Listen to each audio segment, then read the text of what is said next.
James Franklin is finally out at Penn State. Plus, Indiana is probably the best team in college football. Plus, some more crazy games this weekend. We talk about that and more on the Locked On Big Ten Squad. You're talking ball with the Big Ten Squad, sponsored by Gametime. From USC to Ohio State, from Michigan to Oregon, from Nebraska to Washington, it's the local experts of the Locked On Podcast Network bringing you scoops, breakdowns, and the most comprehensive preview of the upcoming Big Ten weekend. No hurt feelings and thin skin allowed.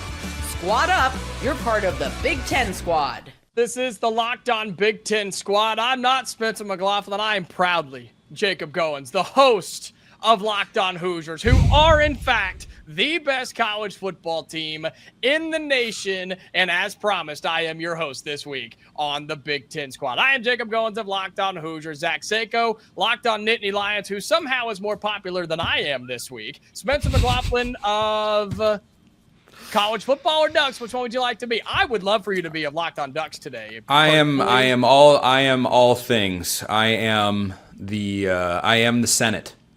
That is my official title this week. That is horrible. Off to a great start tonight. I am the Senate. God, we really let him say that. Zach Anderson, Yoxheimer, Locked On UCLA. Jay Stevens, Locked On Buckeyes, and Roman Tomashoff of Locked On Huskies. We got a great squad for you and a great show today. We'll make picks for Week 8. And that's our show. We're done for the day. We'll also talk about I Indiana. got a lot to say. No, we're not. I am hosting. Can I please? I don't host very often, Spencer. I need you to stop for just a second, because we are going to talk about Oregon losing and being, frauds. We'll get to that in a little bit. But the biggest story in the country, I guess, is James Franklin no longer the head coach at Penn State. The Nittany Lions finally did it, Seiko. They told him to kick rocks and get out of town, and it only took, $50+ million to do it.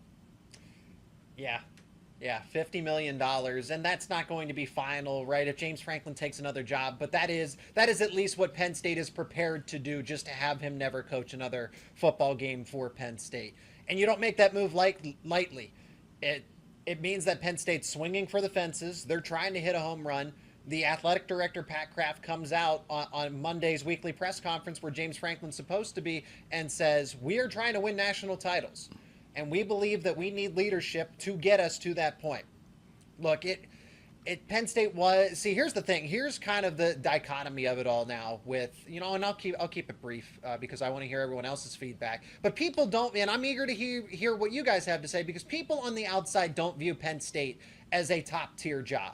That this is a place that can win national titles with the right coaching staff, with the resources, the alignment, that James Franklin got Penn State to where it is, and Penn State should be grateful. Those are the same national media pundits and national columnists that said that, Penn State can't win the big game. They're only going to be 10-2, but not because of that guy. It's actually because of Penn State. So this is really strange to me. So if Penn State aces the coaching hire, they will absolutely be a national title contender year in and year out. But that's a big if. That is a big if. But they can do it. It's a matter of if they will. Spencer, I'll let you speak to this from your college football perspective, because you'll talk more in the Oregon perspective here momentarily. Yeah, I think that it's really indicative of the big game narrative did weigh on the Penn State athletic department over time that they made this move, because when you have as much win equity as Penn State has under James Franklin, you'd think that one bad season would be allowed, but clearly they felt what I felt coming into this year, which is, you should expect to make the national championship game, and there's no excuse to not do that. Playoff. At least the playoff, to not, have that be an option going forward, that's all just full-fledged disaster. But when you're willing to pay that much money to make someone go away, you really have had enough. For example, we get paid on the last Tuesday of every month, and when that happens, I would give that check away if it meant that Goins never graced my screen again. Zach Anderson, Yoxheimer of Locked On UCLA. Speaking of teams without a head coach, you're being blamed. Yeah, Zach, look what you've done. This is Zach on Zach crime. This is not okay. Both of you did this. Squad. Yoxheimer, I mean, What's aren't up, we my on man? pace for like every Zach on the Locked On Network to have like no coach? Like we might get there. We might get there at It's this a point. possibility. I mean, you're the reason James Franklin got fired, or one of the reasons that James Franklin got fired. Do you take pride in that? Is UCLA like raising the banner here?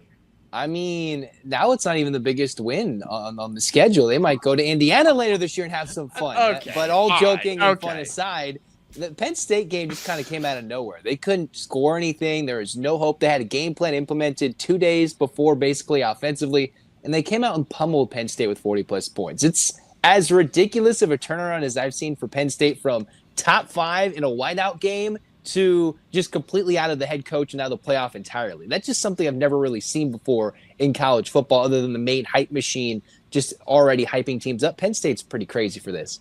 Zach, I do have to ask you one quick question, though. Were there more points scored in that game or fans in the stands? There were fans. There was some energy. I will say there were a lot of fans watching my beatdown loss at the Rally Cry Championship Tour on EA College Football 26. So, but Fair enough. there might be more fans this week. Are we ready to have the UCLA to the Big Ten championship game discussion? Because they control their own destiny to get there. I mean, the biggest turnaround in season in college football history is still on the table out in Los Angeles. Jay Stevens of Locked On Buckeyes, I know better than to ask if you're celebrating James Franklin being fired, because him remaining the coach at Penn State would have been the best thing for Ohio State, because you guys hammered him every single time. Yeah, I wouldn't say hammered. I wouldn't go and say hammered. We won. Thank you. That was There were nice. some times that it was a little battle. There was a game, I think in 2022 in Happy Valley, where Ohio State was actually down quite a bit, and the Buckeyes came back and won that one pretty convincingly. Tui Maloa went off in that game. Seiko probably remembers all those plays very Tell well. you about all of them. Which one? Pick one. 2017, 2018. Pick Listen six, to the three, pain in that man's voice. He is beaten down, man. Oh, 20, no. 20 let me tell you about 2016, though. That That's what we're hanging on to, is 2016. Okay, I mean, and that's just it. So they were 0-16 in all of those big game moments since 2017. James Franklin had not won a big game since 2017. SMU, Boise State, okay, fine, except for those two. Ohio State, Michigan, Notre Dame, Oregon, winless. So, Jay, are Ohio State fans okay? Are they nervous about who Penn State could go Brian after? Hartline. What's the feeling in Columbus? Brian Hartline. I think they'd only get nervous if they went after Brian Hartline. If they bring in Matt Rule or Matt Campbell or Kenny Dillingham and any of those coaches, I think they'd be okay. They wouldn't really be worried.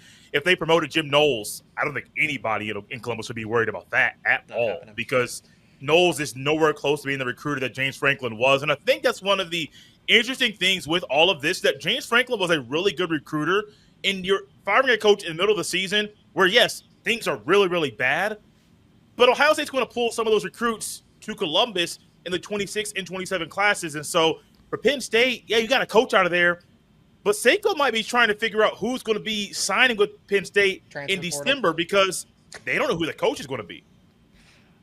Transfer Yeah. portal.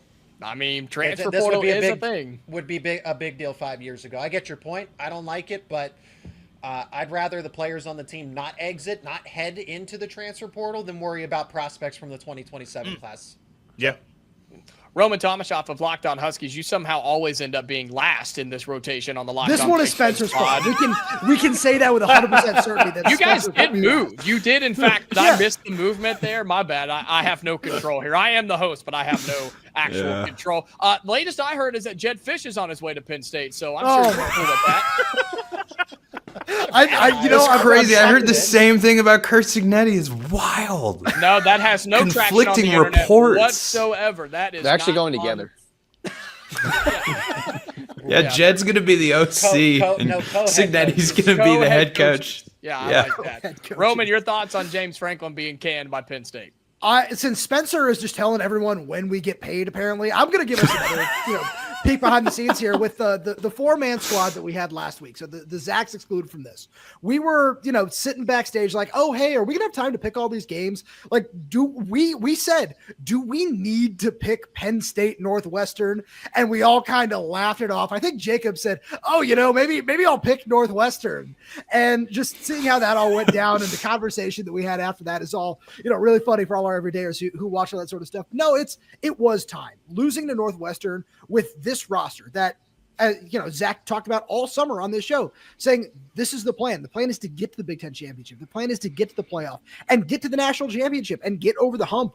And the fact that that didn't happen is legitimately embarrassing for how much he's getting paid, for especially, with the buyout. It did make sense. And I was one of the people who last week said, oh, you can give him a little bit more of a leash. He's earned that with his overall record. No, with the way this has gone, plus I really didn't realize it had been since 2017, since he had won a legitimate big game. That's absolutely insane. And with the way things have gone recently and just continued to spiral downhill, it was time for this.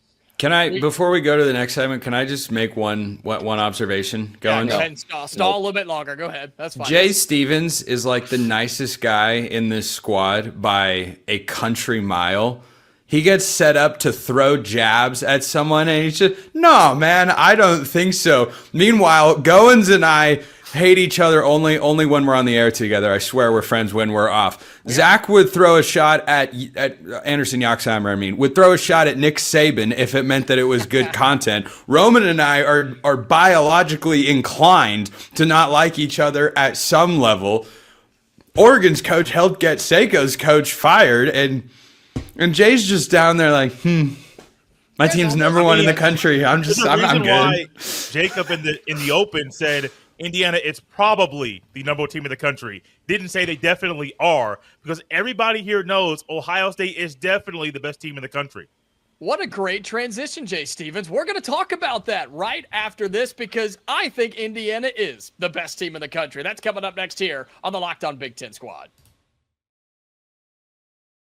Today's episode of the Locked On Big Ten Squad is brought to you by SupplyHouse. When the opening whistle blows on a new repair, get your crew moving forward with SupplyHouse. Order today and see parts on your doorstep tomorrow. Over 280,000 plumbing, HVAC, and electrical items from the most trusted brands in the business. Their real-time inventory and honest lead times keep you from punting on projects, while their industry-leading customer service always has your blind side covered. If you need parts fast for a project, SupplyHouse has next day delivery. Talk about a game changer. And the part finder tools and 3D schematics can save you hours on jobs where every detail matters. Join the free Trade Master program today and score serious perks like priority shipping, lower prices, and a dedicated support line. Visit supplyhouse.com to sign up for free and use the promo code SHCollege5 for 5% off your first order. That's supplyhouse.com. Real people, real service. Today's episode of the Locked On Big Ten Squad is brought to you by FanDuel. The NFL season is here, and FanDuel has an offer you don't want to miss. Right now, new customers can bet just $5 and get $300 in bonus bets if you win. That's right. Pick a bet, put down $5, and if it hits, you'll unlock $300 in bonus bets to use across the app. Thursday Night Football coming up. If you're watching or listening to this on the day it comes out, you can jump on that. A full slate of college football on Saturday, and of course, the NFL Sunday and Monday night as well. Pick a player, pick a team, pick a bunch of them, put them all together, and do it on FanDuel. You'll be glad that you did. So what are you waiting for? Visit FanDuel.com right now to download the FanDuel app today and get started. Welcome back into the Locked On Big Ten Squad. We've got a packed house this week, and for obvious reasons. It's because you all wanted to talk about the Indiana Hoosiers, which unfortunately is the second biggest story in college football. James Franklin and Penn State decided to take center stage, but that's okay because now we get to talk Indiana defeating the Oregon Ducks. And I just want to remind people that nobody said it could happen. Nobody said Indiana could do it. They were going to get destroyed is what I was told on the internet last week, ladies and gentlemen, but Kurt Signetti and the You Hoosiers picked them to lose. And you're right, I did. And Kurt Signetti even proved me wrong. Thank you, Roman. I appreciate You're you. welcome. Yeah, but Roman didn't actually think Indiana was going to win the game. He just can't go on the record and pick Oregon to beat anybody. Doesn't matter. It doesn't matter. Doesn't matter. Roman picked Indiana. By Roman. And we're going to start with Roman to go against the squad, go against the trend. You picked the Indiana Hoosiers last week, Roman, to take down the Ducks, and they did in dominating fashion down the stretch. So tell me why that Indiana's the best team in college football. I'm not going to go that far because I got to watch Arbel Reese and Caleb Downs and Jeremiah Smith. I trusted you, Roman. I trusted you. I think Indiana's the second best team in college football. Good enough. I do. But I was so impressed with the defense, especially the defensive line, the way that they were able to get after that Oregon offensive line, which I was told was supposed to be, otherworldly, pun intended there. But nice. I really was, thank you. I was very impressed with what Indiana put together and what Curt Cignetti has done through, how many games has it been for him, Jacob? 20? Year and a half. Yeah, year and a half. Somewhere in that ballpark. James Franklin's fired. Yeah. Because of guys like Curt Cignetti. Truly, that the fact that he can turn around that program that quickly is so impressive. And it's been so much fun to watch. Let's bounce around here, Spencer. I'm going to let you hold on for just a little bit longer. Zach Anderson, Yoxheimer, you got to watch. That's fine. You can leave me here all segment. I don't really care. You got to watch this from the outside looking in. An Indiana UCLA play coming up in just a couple of weeks. I mean, how impressed were you by Indiana's win on the road in Eugene, where you'll remember the stats for just the second time ever in the Dan Lanning era that a team walks into Autzen Stadium and gets a win? I mean, this wasn't even a fluky win. This was, I'm not going to say domination, but this was a win, and a definitive win at that. So it was pretty shocking to see a team go into Autzen. Not even Ohio State did that last year, the first time they played Oregon. So it was a big win for Curt Cignetti. Of course, UCLA already knows what it's like to see an Indiana team come to their home and dominate them. We'll see if they get revenge in a couple weeks there, Jacob. But Indiana is for real, and it's one of the more stunning turnarounds I've seen for a program that's a basketball school to turn into a football powerhouse in a year and a half. Jay Stevens of Locked On Buckeyes, I know your answer here. You're going to take Ohio State as the number one team, and there's an argument for it, but can you at least admit that Indiana is getting closer to the Buckeyes in terms of talent across the board?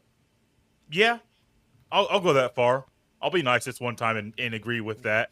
I was shocked, Spencer. I'm going to throw this back at you. I'm trying to be nice. But the fans inside Autzen Stadium were too quiet. Because I remember what happened when Ohio State went there a year ago, and it was loud the entire time. And I turned the game on, went back and forth, got done doing the show after Ohio State's win, and then I turned it on, and I'm like, are they playing in a neutral site? What's going on? Because it wasn't as loud. Okay, hold up. Gerald. Is that your full name? Gerald? Gerald? No. Gosh, no, Gerald. No. Sorry. I have another buddy who's Jay, and his full name is Gerald. Sorry. How do you go that? What? I have another friend. His name is Jay. His full name is Gerald. The first time he sent me an email, and it was from his official work email, and it was from Gerald, I was so confused. I'm like, who in the world is... That's like a guy named Richard being named Dick. That just doesn't make any sense. Okay, I wasn't going there, but all right. So anyway, you're not wrong. You're not wrong. It doesn't make a whole heck of a lot of sense. Jay, were you at the stadium? No. You were watching on TV? Yeah. And have you ever done a play-by-play broadcast before and tried to work the crowd noise into the broadcast, which is an essential part of any TV play-by-play? Has it ever felt before, like watching on one network versus another network, the crowd can feel a little bit different? Yeah. Okay. I'm just throwing that out there because I'm going to follow it up with this. Jacob, how many pre-snap penalties did Indiana have on Saturday? Several. I don't remember the count, but several. I believe it was 7. Yeah. But yet, so I'm just going to stick my neck out and defend the Autzen crowd and say they were not the problem. Indiana still won. 100%. 100%. But Jay's just coming in here throwing shots at the Autzen crowd. I will not stand for that. Hey man, right, those were just sad the faces in nicest the fourth guy. quarter. But I'll say this, Indiana was never afraid. Indiana was never worried about it. I mean, this was just another stadium for Curt Cignetti and the Hoosiers. This didn't affect them at all, Spencer. Oh, that's what was so impressive about it. Like on a serious note, my joking mannerisms of frustration and sadness aside, like Indiana was a better team on Saturday. They executed better. I don't think either side dominated the other. Indiana had 326 yards of total offense in this game. Jacob, what is that? Well over 200 yards below their season average on a per game basis. This was not Indiana beating the crap out of Illinois and Oregon just getting steamrolled. This was Indiana executed. There were a number of key moments you can go back to in this game. A couple of third downs, a fourth down early in the game, field goals, end of half, just a bunch of small moments that added up, and then Indiana was just better in those particular moments. And it was the Hoosier defense that won the game. I'm not trying to tell you Fernando Mendoza was horrible or that he's bad. he and the Oregon defense combined to team up for 7 of Oregon's 20 points in this particular game, and he threw for 215 yards. He did all he needed to, but it's not like he went in there and just torched Oregon secondary. I thought the defense for the Ducks actually played very well in this game. It was the Indiana defense that went out and won it. Their scheme and execution was incredibly good all game long, and they had Dante Moore looking like the 2023 version of himself. He was making one read. He wasn't letting plays develop. He wasn't trusting his reads. He missed a lot of open guys. It was the worst game he played as a Duck, and it was about the way Indiana chose to come out with their game plan. They executed it very well. And Indiana looked so good on the road in this game in front of a national audience that Zach Seiko of Locked On Nittany Lions, Kurt Cignetti is apparently the leading candidate, or one of, to be the next head coach in Happy Valley. I mean, it's very safe to say, and I've said this before, that Kurt Cignetti was easily in the top 10 in terms of coaches. I won't let one game against Notre Dame define him. He's a top 5 coach in all of college football right now, and that's why Penn State's he's gonna be the first phone call that Penn State's going to make to gauge some interest here. As far as the Indiana-Oregon game goes, yeah, I was shocked that Oregon didn't move the football as efficiently. Again, maybe that's because I watched them go against Penn State. That's not as good of a team. So seeing it, having a firsthand point of view, seeing what Oregon's all about. But Indiana, they're too small up front. Defensively, they're not going to match up with Oregon's speed. Kind of all the different excuses, and it was none of that. And it was Oregon's offense that, like I said, Spencer's going to point it out that Dante Moore didn't look his best. The offense wasn't moving the football as well. Indiana's defensive line kept winning more battles than they were projected to. So, yeah, that's a testament to Indiana's defense and the coaching, because this is not a team that is filled with 5 stars and high-end 4 stars. That is a well-coached, efficient team that Kurt Cignetti is running. Yes, Spencer. Zach, you said Kurt Cignetti's the top 5 coach in college football. Can you name 4 coaches you would rather have than him? I'd like Mike Elko. I mean, I guess I have to, right? I need a head coach, so I like Mike Elko. I mean, Kirby Smart would never leave. Ryan Day would never leave. Kirby Marcus Smart, Ryan Day got to be up there. I think Dan Lanning is still in that conversation. Dan Lanning. 100%. But he just got out-coached by Kurt Cignetti. And, and by the way, I think my tone is projecting something negative here. I'm saying, why is Kurt Cignetti outside of number 3? Marcus Freeman at Notre Dame, maybe, but Cignetti's never lost to Marshall. Yeah. We're Northern Illinois. Or Northern Illinois. Or Stanford. Cignetti's winning at Indiana, for goodness sake. Yeah, or losing to teams like UCLA. I mean, God. Yeah. Hey, Tim Skipper should be on that list, too. I'm sorry, did you say Neuheisel? Is that what you said? He's the head Tim coach. Skipper and Neuheisel together, package deal. I was going to say, it's a package. That's a package deal, man. They're what a tandem. By the way, how about UCLA being a Northwestern victory away from being unbeaten in Big Ten play right now? That's disgusting. That's really gross. Speaking of UCLA and other teams around the Big Ten, we have a lot of games to pick this week. We're going to have to rapid fire these, but we'll do that coming up next here on the Locked On Big Ten Squad. This episode of the Locked On Big Ten Squad is brought to you by Mazda. Mazda crafts cars for those who do more than simply move. Mazda delivers confidence with every ride with more IIHS Top Safety Pick Plus awards than anyone else. From footwork to breathwork, athletes sweat all the details. Mazda brings this same intention to how we craft every model. You can feel Japanese craftsmanship in every detail, from the metallic accents to available Napa leather upholstery. And with all-wheel drive standard in every crossover SUV, you can drive with confidence through almost any season. So, like our players, we sweat every detail, because when you make every move count, impossible becomes irrelevant. Mazda, move and be moved. All right, final segment here on the Locked On Big Ten Squad. And as much as I would like to say there's some games that we could skip on this week's schedule, we probably learned our lesson from last week. Ain't nobody safe around the Big Ten, so we have to rapid fire. We're going. I disagree. Ohio State is safe. They're playing Wisconsin. Thank you.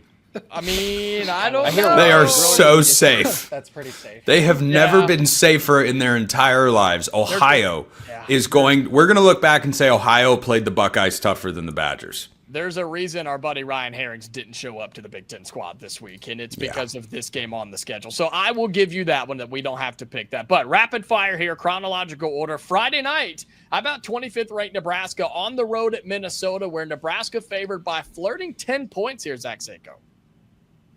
Yeah, I mean, I'm gonna go with Nebraska to continue, because I'm not sold on Minnesota. I know we got to go quickly, but could Matt Rule be distracted? Right, I guess that's the idea. So I still think Nebraska wins, but don't be surprised on a Friday night home game. That sets up nicely for PJ Fleck, doesn't it?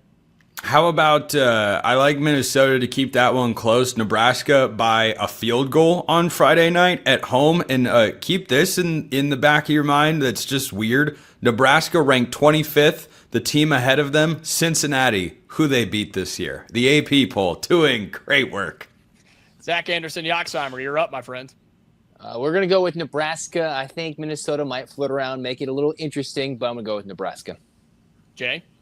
Minnesota. I'm going to change things up. Wow. Okay, Roman, 2 in a row for Minnesota, or does Nebraska find Absolutely a way to get not. it done? No, I'm not. I'm not sold on PJ Fleck in Minnesota. Give me Nebraska. I'm not either, but this is a classic Nebraska letdown game, and this is the game once a year that PJ Fleck and Minnesota find a way to win. So I'll take Minnesota to get it done on a Friday night. Roman, we're going to go in reverse order and start with you, because your Huskies make the cross-country trip for a 9 a.m. local time kick against Michigan. Is that right? 9 a.m. in the Big House. Can they get it done?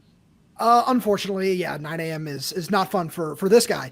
But I picked Washington to drop this game. My previous predictions, I'm going to stick with that right now. The biggest thing for me is Washington might be down 3 starters in the trenches for the second straight week, with left guard John Mills and left tackle Carver Willis both questionable for this game, as well as outside linebacker Zach Durfee. I think Michigan's defensive line might have a decent day if both those guys on the offensive line are to miss the game. Jay Stevens, no way you pick Michigan to win this game, right? Washington pulls off the upset here. Yeah, it's against my religion to pick Michigan to win a game, so I'm going with Washington. Roman, I'm on your side today. Zach Anderson, Yoxheimer, you're watching this one from the outside. Washington, Michigan, Wolverines favored by almost a touchdown.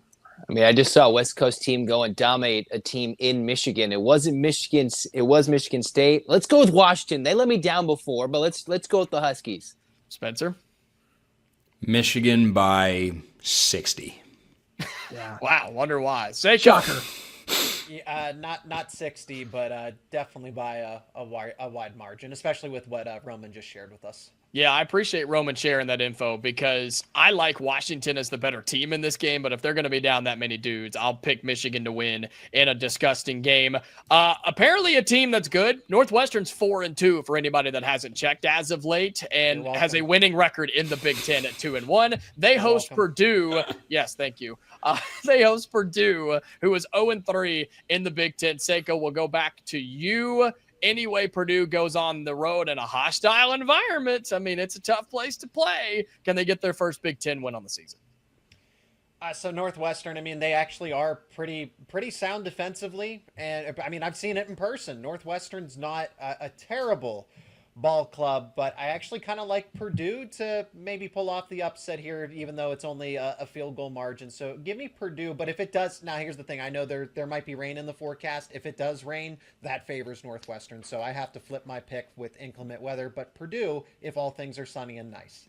Spencer, with your college football knowledge and doing a college football show, you might be the only one crazy enough to put this one on TV, Purdue and Northwestern Saturday afternoon. Oh, I will have it on TV. Don't you worry. It will be on a screen somewhere come Saturday. And give me the Wildcats. I think they win this game comfortably. I love what they do defensively. David Braun has those guys playing really well. Saw it against Oregon earlier this year. Northwestern by at least 10. Zach Anderson, Yoxheimer, no way you watch this game, right? You guys don't have to worry about Northwestern anymore. That game is way past you, right? I'm pretty sure that was one of the least watched games in the Big Ten this year, but it might be one of the most defining games in the Big Ten standings. We'll see if that was one of the ones we forget about and actually is the most important. Let's go Purdue, because Northwestern is currently my biggest Big Ten rival, not from the West Coast. Jay? Northwestern by 10. Roman? Spencer made a good point. I like Northwestern's defense. Clip it and ship it. I'll get it to you after the show, Spencer. You can, No, don't worry. I have access to all this stuff. I got it. We said we're skipping Ohio State, Wisconsin. Let's go rapid fire here. Indiana's going to beat Michigan State by how many this weekend? I think they win by 1 million. Seiko? I could see Michigan State getting the backdoor cover because Indiana's gonna, rest some starters in the fourth quarter. So why not? That's a lot of points. Michigan State to cover. Keep it going, Spencer. Hoosiers by 25. Love it. Zach? Indiana by a bunch. Keep it going. Jay and Roman. Indiana. This is easy. Yeah, by a very wide margin. Can we agree that let me go to Spencer here, and he can answer for the group. Is Oregon in trouble? Are you on upset alert in Rutgers? Weird game time, Big Ten Network in New Jersey coming off the emotional loss. Is Oregon in trouble, or can we just move on? I would not want to be Rutgers this week. I really wouldn't.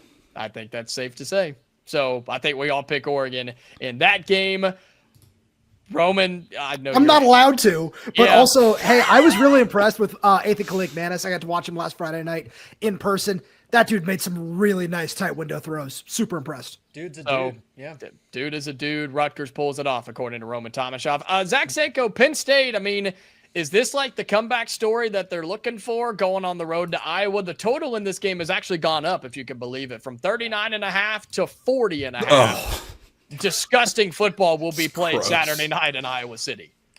Here's what we're going to find out, and I haven't even gotten to the Penn State-Iowa storylines. We are going to find out how much control James Franklin had over both the offense and the defense, because I'm kind of loosely expecting that we might see more of a vintage Andy Kotelnicki offense, if you will, going back to Kansas days. He has total control. He doesn't have to really answer to anybody anymore. So maybe that's why you're seeing the points go up, because he has a quarterback that's actually a little more aligned with the system. I can't go to say that they're going to win in Kinnick, but I think Penn State's this is going to be a close game that is truly a toss-up, but I will go Iowa.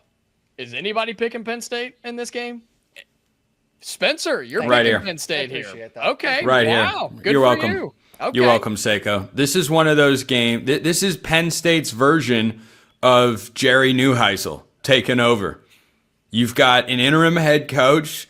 You've got a quarterback nobody knows. I mean, we knew more about Nico, but a quarterback nobody's got any film on.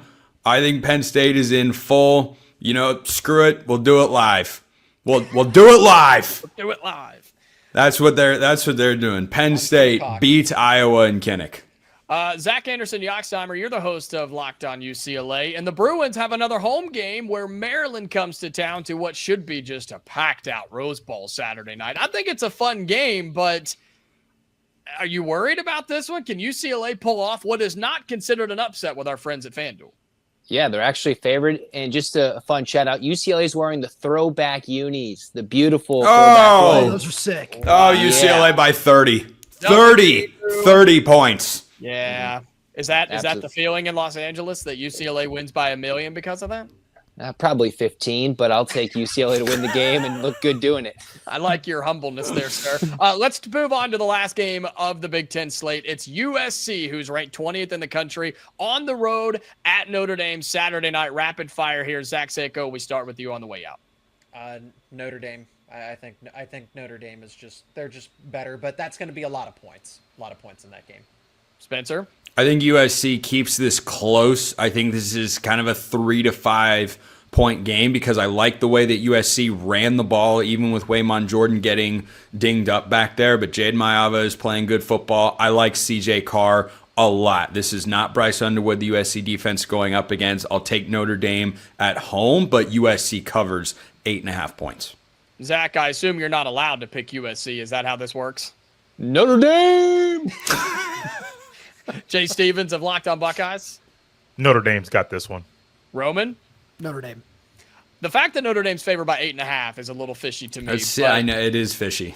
I'm going to pick USC to get it done for no particular reason other than I want to. I'm Jacob Goins of Locked On Hoosiers, Zach Seiko of Locked On Nittany Lions, Spencer McLaughlin of Locked On Ducks. Thank you for being here, sir. I appreciate You're your welcome. service to the squad. Zach Anderson, Yoxheimer of Locked On UCLA, Jay Stevens of Locked On Buckeyes, Roman Tomashoff of Locked On Huskies, and until next time, Big Ten fans, stay safe, and we'll talk to you later. I'm just here so I won't get fined.